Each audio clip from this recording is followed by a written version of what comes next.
Today we're going to be talking about one of the wackiest dramas I've seen in a while, and me calling this situation wacky doesn't mean I'm not calling it serious because it is a super serious situation. This was one of the hardest videos to research and actually get information for because the whole situation is just all over the place. The story literally has like a billion different routes and rabbit holes that all lead to like their own thing. And with that said, it kind of moves on to the next point of I wanted this video to be more of a shorter form, concise explanation for pretty much everything in this wacky story. If you want like a super in-depth full breakdown of this whole situation, some ordinary gamers made like an hour and 20-minute long video on this topic that explains everything pretty well, and that's where I got most of my information for this from. But with that said, the main topic of this situation is the YouTuber Mamamax. Now if you're anything like me and didn't know who this guy was until recently, I'm gonna go ahead and run you through it right quick. So like I said, Mamamax is a YouTuber and his content is mainly based on him being a predator poacher. So he pretty much makes content where he's trying to either like hunt down, set up, or expose different predators, and I guess ideally get the law involved so the people that he hunts down or exposes can see some sort of legal action taken against them. But in pretty much all of his cases, that's not what happens at all. I also wanted to mention that while this type of content can be entertaining, I'm not really a big fan of when YouTubers make it at all. I'll get into more of that later though. But back to the main topic, he's recently been in a ton of drama because of his recent investigation and his apology video that he uploaded to YouTube. We'll get into his crummy apology later, but I wanted to start with his investigation.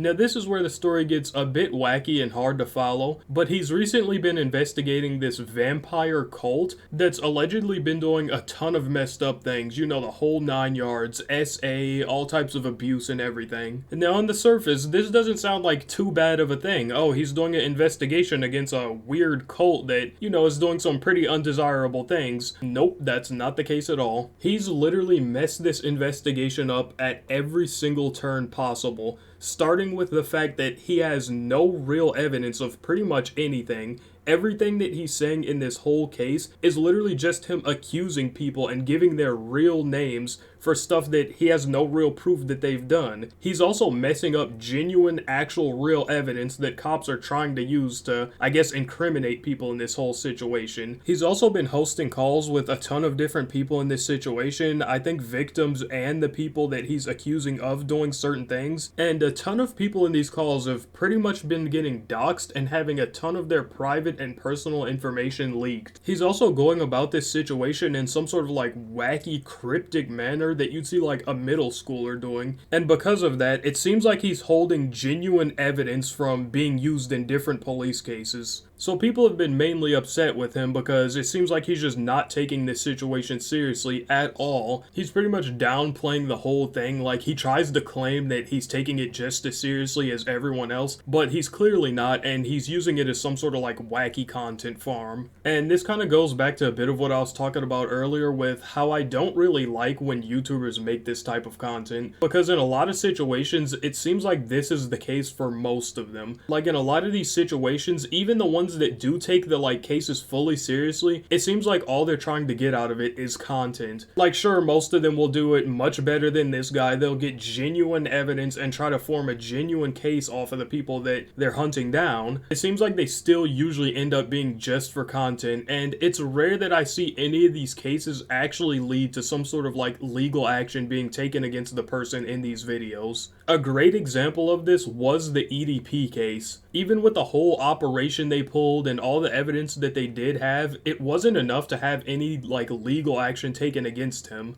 And that's also because they didn't get law enforcement involved in the manner that they should have. And I feel like one of the biggest reasons these creators don't get law enforcement involved in the ways that they should is because if they do get them involved in a lot of these cases, they don't really want you to record and like personally document every single part of the case to upload to like YouTube or something. But yeah, that's just my take on that. I'm not really a big fan of when they make this type of content because it usually just ends up not resulting in anything other than like publicly shaming the person. But moving on, now that we know what he's pretty much been in this whole drama for, we can talk about his apology video. Now, a lot of people are calling this the worst apology on YouTube because he literally didn't address any of the problems in this video and he just deflected everything. It almost makes it seem like he's completely unaware of why people are mad at him and what he's doing to begin with. This is also a bit of a side tangent, but I'm kind of sick of these YouTubers uploading apologies. Like, I'm not sure any of them truly understand the concept of an apology. Like, literally 90% of them that upload apology videos, they're either not sorry for what they've done at all, completely clueless on what people are mad at them for, or they're just addressing things that literally have nothing to do with what they're seeing backlash for. But going back to the topic, it seems like we're having like a ton of different tangents today. It seems like news also came out that one of the victims is allegedly living with him. Now, there's not really too much concrete evidence regarding that situation, but I feel like I should include it. Now, going back a little bit before all this information came out, while he was in the process of making and developing this investigation, he tried to get a ton of other creators involved in this situation, and he even threatened some of them. But he tried to get a bunch of big creators like Some Ordinary Gamers and even Moist Critical involved in this. And the role he pretty much wanted them to play was defending and supporting his case in this whole situation. And the huge problem with that I guess these creators also clearly saw was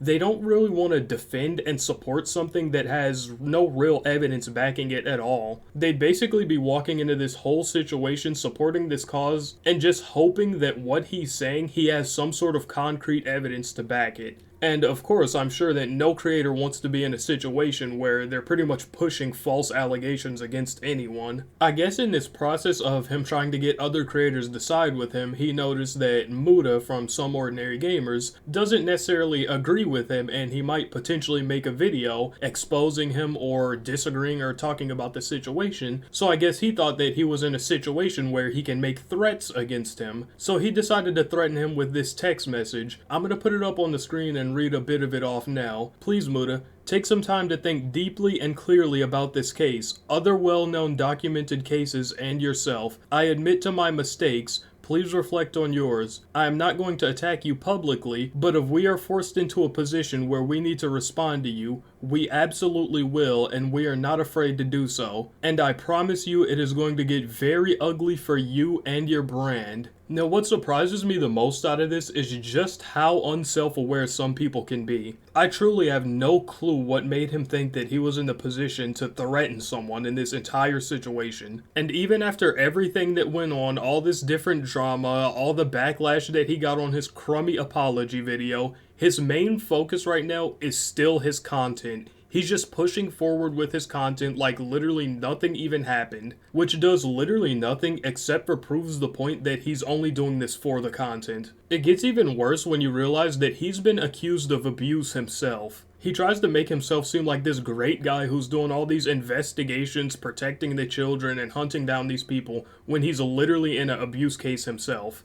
But of course, like everything else in his apology video, he completely ignores this point and doesn't even talk about it whatsoever. What I hope that really comes out of this entire situation is that people start going about these videos and type of content way differently. I hope that after seeing this, the people that do make this type of content will start realizing that they do have to get the proper law enforcement involved, and if they do want to continue down the path of catching these predators, they either might just have to stop making content on it, or the way that they make their content is going to have to change vastly. But that's pretty much all I have on this super weird, almost kind of disturbing case. Also, if you made it this far in the video, I just wanted to give a quick thanks for all your support, and if you do want to drop a like and subscribe, that would be greatly appreciated, because like I said earlier, this video took a ton of effort to make. I had to watch like 3 separate videos, including Mudahar's 1 hour and 20-minute video, and literally like sift through a bunch of information and try and decipher what's going on to try and like condense it down into like a 9 or 10-minute video. So like I said, if you guys did enjoy the video, make sure to like and subscribe. Don't want to make it feel like I'm forcing you to or nothing, but